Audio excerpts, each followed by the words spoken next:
Correct sir. He Man, Superman, Iron Man ఏ men తీసుకున్నా అందరికి inspiration Hanuman. Hanuman cinema release అయ్యింది. అది చాలా అంటే వీరభక్తుడు, హనుమంతుడికి ఒక వీరభక్తుడు. అయితే వాళ్ళ సినిమాకి సంబంధించి టికెట్స్ ఏవైతే తగ్గుతాయో ఆ టికెట్స్ నుంచి 5 రూపీస్ కూడా అయోధ్యకి పంపించడం అనేది జరుగుతుంది. ఈ అంశాన్ని ఎలా చూస్తారు మీరు? నేను ఈ సినిమా విషయంలో కొన్ని నెలల క్రితం దానికి సంబంధించిన వాళ్ళు నాతో కూడా మాట్లాడారు. ఎప్పుడో సంవత్సరం క్రితమే ఆల్మోస్ట్. చాలా సంతోషపడ్డాను నేను, వాళ్ళు చెప్పారు. నేను రీసెంట్ వీడియోస్లో నేను చాలా ఆనందపడిన విషయం చెప్తున్నాను. మెగాస్టార్ చిరంజీవి ఆయన చాలా పాజిటివ్గా దాని ప్రమోషన్లో మాట్లాడారు. So really I appreciate Chiranjeevi in that aspect. ఎందుకంటే మా ఇంట్లో వాళ్ళు దేవుని నమ్మేవారు కాదు. మా నాన్నగారు కమ్యూనిస్టు. ఎప్పుడు నా సంవత్సరానికి ఒకసారి తిరుమల వెళ్ళేవాళ్ళం. కానీ నేను స్కూల్ చదివేటప్పుడు రాత్రి 7-8 ట్యూషన్ నుంచి వచ్చేటప్పుడు పొన్నూరులో హనుమంతుడి ఆలయం ముందు నుంచి వచ్చేవాడిని. అలా నాకు హనుమంతుడు పట్టాడు. ఒక్క మాట నాకు బాగా అట్రాక్ట్ అయ్యాను. చిరంజీవి చెప్పింది, మిమ్మల్ని మీరు హనుమంతుడికి ఇచ్చేసుకోండి, నేను అలా ఇచ్చేసుకుని ఈ పొజిషన్కి వచ్చాను అన్నాడు. అమేజింగ్. నేను ఫిదా అయిపోయాను. I salute. అది కాబట్టి హనుమంతుడి విషయం, ఎందుకంటే మేము మధ్యాహ్నం కూడా మాట్లాడుకున్నాం. హనుమంతుడు బెస్ట్ మేనేజర్. ఇప్పుడు లంకలో అతని తోకకి చుట్టారే గొడ్డలు వాళ్ళవే, ఆయిల్ వాళ్ళదే, నిప్పు వాళ్ళదే, పగలెత్తింది వాళ్ళ గొంపలే. అది మేనేజ్మెంట్ అంటే. ఇప్పుడు బాలకృష్ణ డైలాగ్ మనం వాడుతుంటాం కదా, రే మీ ఇంటికి వచ్చా, మీ వీధికి వచ్చా, మీ సందుకు వచ్చా అని. అలా మీ లంకకు వచ్చా, మీ లంక తగిలిట్టే వెళ్తా, తగిలిట్టే అలా ఉండాలి టాలెంట్ అంటే. ఎక్కడి నుంచి అగ్గిపుల్ల పట్టుకెళ్ళి, ఎక్కడి నుంచి బాంబులు తయారు చేసి పట్టుకెళ్ళి అలా కాదు. కాబట్టి శత్రువుని ఎలా కంట్రోల్, అసలు హనుమంతుడి దెబ్బకే రావణాసురుడు సగం తెచ్చు. అందుకే రామాయణం చదువుకుంటారు. అందుకనే మీరు ఎంఎస్ రామారావు గారి సుందరకాండ వింటే ఆనందం వేరు. శ్రీ హనుమాను గురుదేవు చరణములు ఇహ పర సాధక శరణములు, బుద్ధిహీనతను కలిగిన తనువులు బుద్భుదములని తెలుపు సత్యములు. శ్రీ హనుమాను గురు దేవు చరణములు ఇహ పర సాధక శరణములు. లక్ష్మణ మూర్ఛతో రాముడడలగా సంజీవి తెచ్చిన ప్రాణప్రదాత, సీతారాముల నగవులగనిరి ముల్లోకాల హారతులందిరి, అంతులేని ఆనందాసూలే అయోధ్యాపురి పొంగి పొరలే. శ్రీ హనుమాను గురు దేవు చరణములు ఇహ పర సాధక శరణములు. అద్భుతం sir. Sir you belong to ISKCON. అమ్మా షార్ట్గా చెప్తాను, చెప్పండి. నేను ఒక మంచి కుటుంబంలో జన్మించాను. మా నాన్నగారు వ్యవసాయం చేసేవారు, అందరికీ సాయం చేసేవారు. రోజు ఖచ్చితంగా పూజ చేసుకునేవారు. ఆ పూజ చేసుకునేటప్పుడు మౌనంగా ఉండేవారు. మమ్మల్ని పూలు కోయమని సైగ చేసేవారు. పూలు కోయాలి కాబట్టి స్నానం చేసి పూలు కోసేవాళ్ళం. నాన్న పక్కన కూర్చొని పూజ చేసేవాళ్ళం. ఇలా పెరిగిన వాళ్ళం. తర్వాత 14-13 ఏళ్ల వయసులో ఆర్ఎస్ఎస్లో స్వయం సేవకుగా ఉన్నాను. తర్వాత ఆర్ఎస్ఎస్లో ప్రచారకుగా వెళ్ళాను. తర్వాత 92లో నేను కరసేవకు వెళ్ళాను.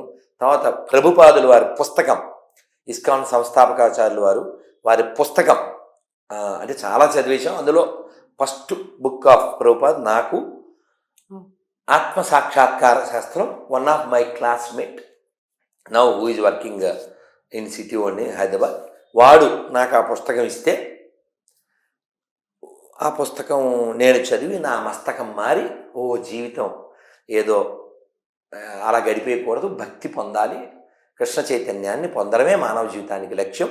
నిత్యసిద్ధ కృష్ణ ప్రేమ సాధ్య కబూనాయ్, శ్రవణాది శుద్ధ చిత్తకరయోదయ్, the government love of Godhead is there in every one's heart.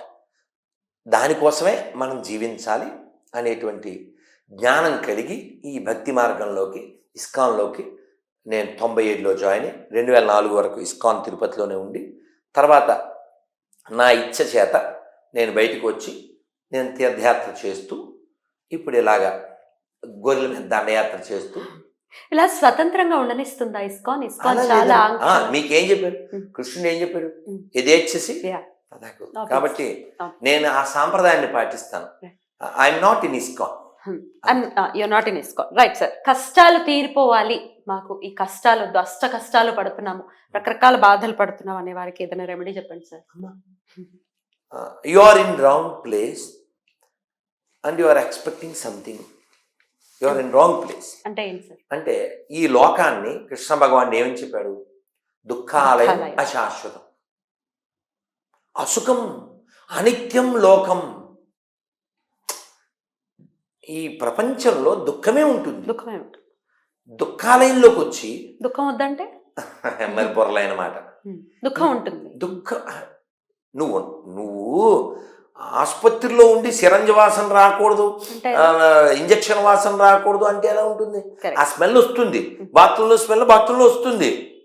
నువ్వు నఫ్తాలిని ఉండలు వాడచ్చు, లేకపోతే ఇంకోటి ఏదైనా వాడచ్చు. Urine bathroom. అలాగా దుఃఖాలను ఉన్నాం. అందుకనే ఈ ప్రపంచం పేరు కుంఠము. మనం వెళ్ళవలసిన స్థలం వైకుంఠము. కుంఠ means where there is anxiety. వైకుంఠ దేర్ ఈజ్ నో యాంగ్జైటీ. చేరుకోవటం ఎలా? ఇది బాగుంది, మంచి ప్రశ్న. Very simple, very very simple. Annamayya చెప్పేశాడు. అన్నమయ్య ఒక్కడే చెప్పలేదు, చాలామంది చెప్పారు. అన్నమయ్య తీయగా పాయసంలో చెప్పాడు అంతే. మాధవ కేశవ మధుసూదన,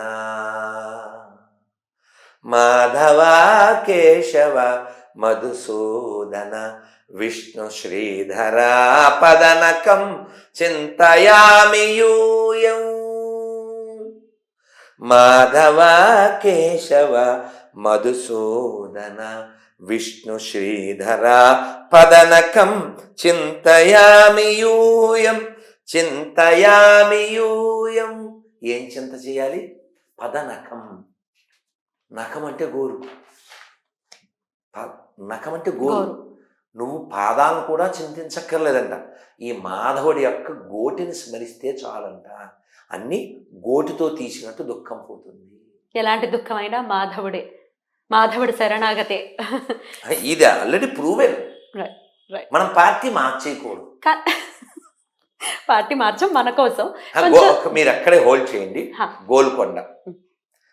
గోల్కొండ ఇప్పుడు మనం వెళ్తే ఏం చూడడానికి వెళ్తాం చెప్పండి?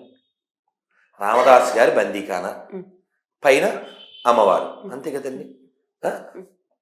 అమ్మవారి పేరేంటి? ఉజ్జయిని మహంకాళి కదా. ఓకే. రామదాస్ గారు 12 ఏళ్ళు, అది యాక్చువల్గా అది జైలు కాదు, వాళ్ళ గొడవ ఉన్నది. చెక్ చేయండి, వాళ్ళ గొడవ ఉన్నది. ఆ గొడవని పైన హోల్ పెట్టి ఆ గొడవని జైలుగా మార్చి 12 ఏళ్ళు అందులో ఉంచారు. మీది వెళ్ళలేదా? చూడండి ఒకసారి. నేను జాఫర్కి ఆఫర్ ఇచ్చాను, 500 ఇస్తాను, తర్వాత 600, తర్వాత 700 ఇచ్చాను. చాలా వినయంగా ఓపికగా అన్ని చూపించాడు గైడు.